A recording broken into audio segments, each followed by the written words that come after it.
All right, welcome back, everybody, to another episode of A Pinball Podcast. I appreciate you guys being here, and man, it is Tuesday morning, and we had quite the day yesterday. It was a fantastic rollout by Jersey Jack, and honestly, I recorded a podcast yesterday, and I went over everything, and quite frankly, I decided just to redo it all over again because I wanted to take more time to really think out what all I saw and to really figure out what my thoughts are in general.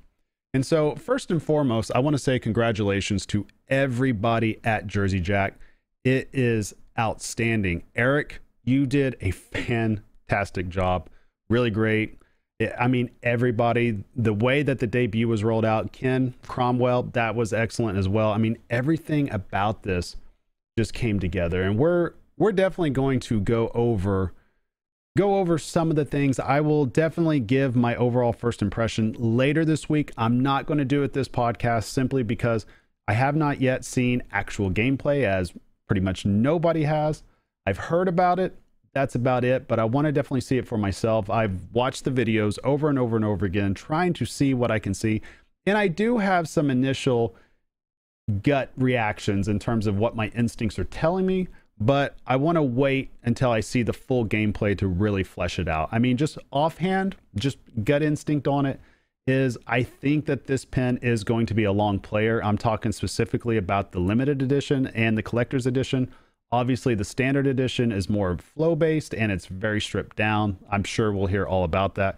But staying on topic, pretty much we know that this pen, I think it's going to be a long player, and I think it's going to be a lot of stop and go, and a lot of that is because of the way that this theme is integrated. When you have so much HD video and concert footage, you have all the lights, you have all that, in mind, you got to have moments built into the pen, and the only way to really experience those moments, the only way to really experience it is when you do have moments that stop, that make you be able to look up at the screen or make you really sit back and let the light show breathe a little bit.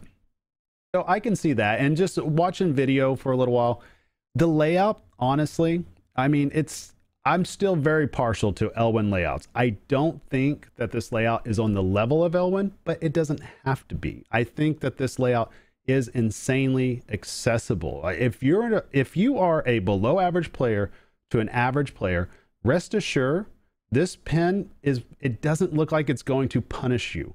It does not look like that. And that's great. That's exactly what it needs to be. And I personally think that's probably how it was designed. It was designed with that in mind. Now, obviously, if you're above average or you're world class, you're probably going to chew through this pen, in which case you're going to become very reliant on Keith Johnson putting in a deep code, which I have not had the opportunity to look over that. I'm sure he's done great because he's done great coding in the past. So I'm very fascinated about this pen overall. And I think all these things come together really well. I think that this pen is designed in a way that will speak to the majority of people that play it, which is very important. I think that's very important for something like this. And for that reason, it looks like a home run all around, for that simple reason. All right, so let's pretty much discuss now, what does this mean for pinball? Well, it's obvious, like bar none, that whole debut, the rollout, everything, it was an obvious coordinated strike, and it was done fantastic. It was done fantastic. And yes, I am sponsored by Flipping Out with Zach, but come on, just being objective about this, everything about the way that they did their what's it called, a featurette straight down the middle with Greg Bone and Zach, that was done fantastic. That's exactly what I have been searching for and looking for out of these pinball debuts. Now, if you don't know what I'm talking about, go over to Straight Down the Middle, their YouTube channel. They have a featurette about Guns N' Roses pinball, and it's around 25-26 minutes long, but they go into detail, or they don't go into detail. They film it because it's not about them. It's not about them. They film like everybody at Jersey Jack that had to do with the pen, and they give the background instances or the background stories on what was going on with this pen. And that's so damn exciting, because I'm watching this, and I'm watching it with my wife, and again, we're not even Guns N' Roses fans, and she looks over at me halfway through it and she said, I feel like we need to get this pin. Literally said that. Now, still on the fence. I'll admit, still on the fence. I need to play it. I need to see, because the theme doesn't speak to me. But that shows you how powerful these videos are. The fact that you're able to feel like you're gaining a personal connection with the people that are behind these pins. And it's almost as if it's a weird instance that for some of us, this is going to make it to where they kind of transcend above what the theme is. Now, the theme for Guns N' Roses, it will speak for itself. Again, I know I keep reiterating, I'm not a fan of it, but I understand other people are fans of it, huge fans, which is awesome. But this goes to show you too, the way that this was handled. The trailer, which was excellent, our Jersey Jack, which as of right now has around 23,000 views in less than a day. And that sucker isn't even optimized for YouTube. It's not even optimized for YouTube. That shows you how many people are truly trying to find that. They're not finding it organically. They are going straight to that, which that's amazing in itself. And I think the straight down the middle one has around 15 or 16,000 views at this point, somewhere right around there. But going back, it goes to show you how important all that is, because it draws people like me and other people like my wife, and I've heard it from several other people as well, that getting that personal connection draws people in. And that is a huge deal. That is a massive deal. I mean, just the fact that, like, for instance, let me tell you guys something. I talked to 4 people as of last night and as of this morning, 4. Now, I'm not going to name them out of respect to their privacy, but all 4 of them indicated to me that there was one of them planned on getting a Guns N' Roses, but the other 3, they were not planning on getting one, right? All 4 of them ended up going in on a CE.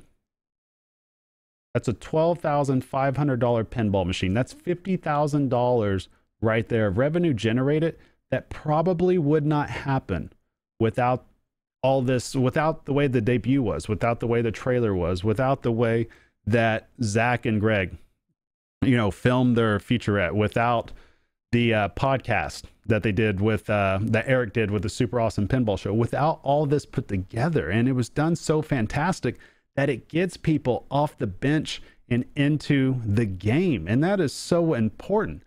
That is huge. And that's just a small sample size. There's no telling who all decided to do that with an LE, who decided to step up and get the LE. It blows my mind that people are doing that with the CE.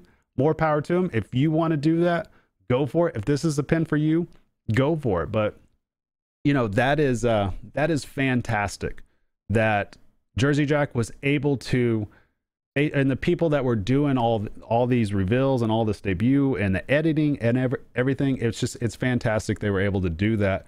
And that's the thing that I was telling Zach about. That one of the things that I loved about the Guns N' Roses thing was that, or about the video that he did, was the fact that the people behind the pin were highlighted, and you could tell the passion and the enthusiasm coming out of them. I can already tell you straight up, they were asked the right questions that enabled them to be able to tell you directly, tell you, the viewer, this is what I feel.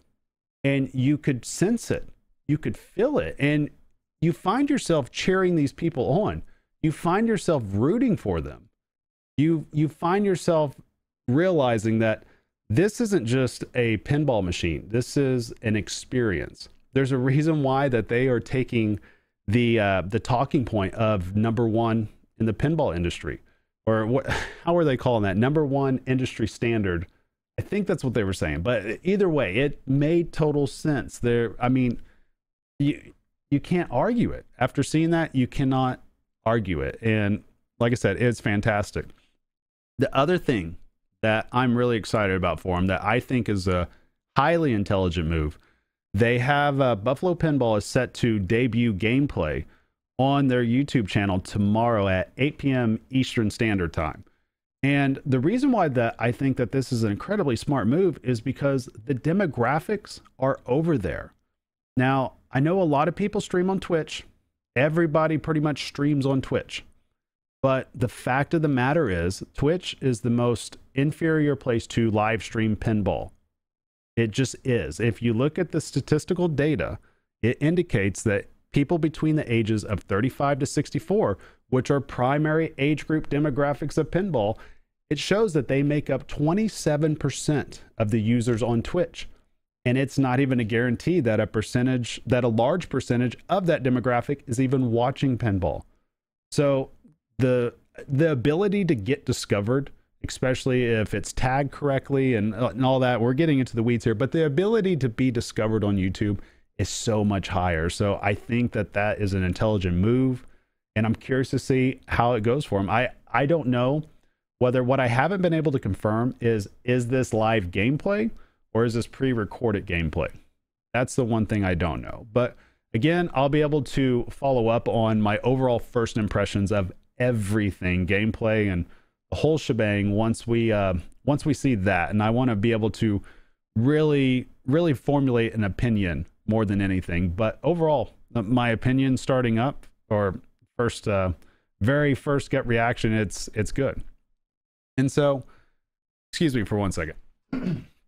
Okay, and so why do the reveal this way? What made this so much better than anything that we have seen in the history of pinball releases, like anywhere? Not calling out any one particular company, like I'm talking the whole industry wide. And really, the way that they did it, what's so intelligent about it is it really elongates the game life process. I don't feel like right now that I saw everything. It feels like that we were given so much, but we didn't see everything. We saw the experience, but here we are. It's nearly 24 hours later, and we still haven't seen true gameplay yet. Yet the hype has just peaked, and that's the exact way to do it. They were totally focused on theme integration, on showing off cool mechs. They really got through to us that Slash himself was willing to help with the game and did help with the game early on. So they really got through to us that their theme integration is second to none compared to anything else that we've seen. They sold that story and that narrative, and that's completely awesome. Like that, I mean, that's how it is. And with all the behind the scenes interviews, it's great. That's great. So you can tell that that's where their focus is. And now their focus is obviously going to shift to manufacturing. And then hopefully we see games showing up in people's homes. And I would love to see testimonials from people. I'd love to see what other people are experiencing. And I think naturally from there, we'll start seeing more gameplay play out, you know, and you're going to get a lot of positive feedback, I believe, from that. And you're going to get positive feedback from people that are actually personally invested in the game. And that's so important, especially when you're talking about the lifespan of a game. And then from there, we haven't even dove into code or rule set or anything else. We have not. We just haven't. And that's something that can still come along. And that's something that will come along. It just will. All right, 1 second, guys. I got to take a quick green tea drink.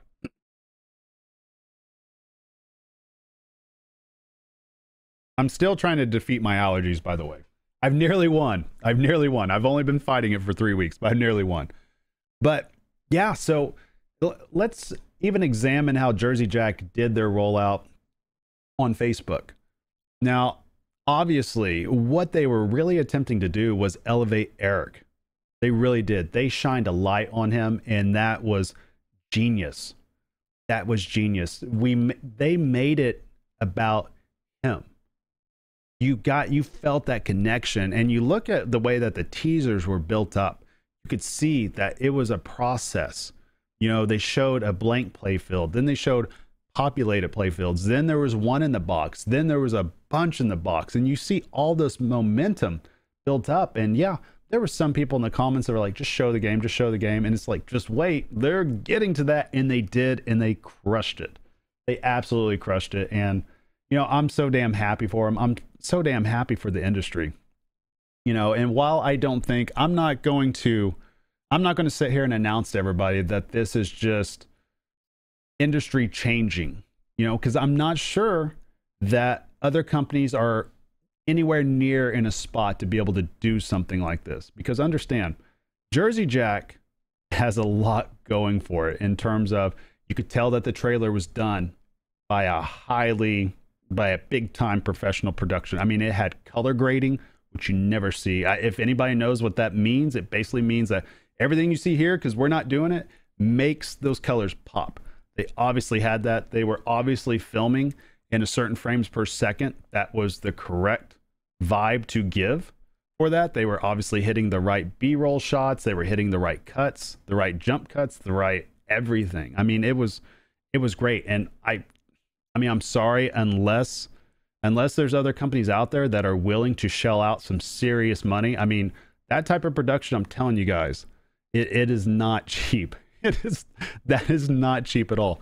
And then on top of that, to get people that are so passionate about pinball, like the guys that Straight Down the Middle are, to do something that's like a passion project, I'm telling you, like anybody that doesn't keep those two on and says, hey, we need you guys to do the same thing, would be crazy. Absolutely crazy. That right there that was a huge selling point for people.